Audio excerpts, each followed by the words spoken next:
ଆଜି ମନ୍ଦିର ଯିବା ବାଟରେ ଏମିତି କିଛି ହେବ ବୋଲି ମୁଁ କେବେ ଭାବିନଥିଲି।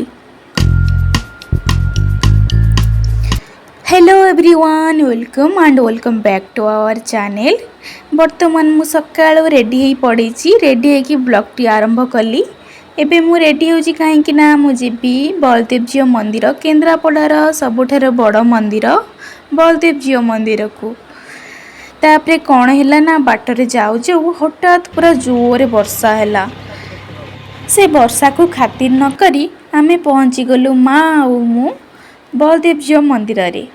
तो बलदेव जी मंदिर रे पहुँची सारा पर भी सेमती वर्षा होता है, तथापि आमे मंदिर को बुलिलु। वर्षा रे मंदिर बुलिवार मजा किछि अलगा। मु ठाकुर को पाखरे प्रणाम कर दे आसिकी बाहर ब्लॉग टी बनाऊँगी।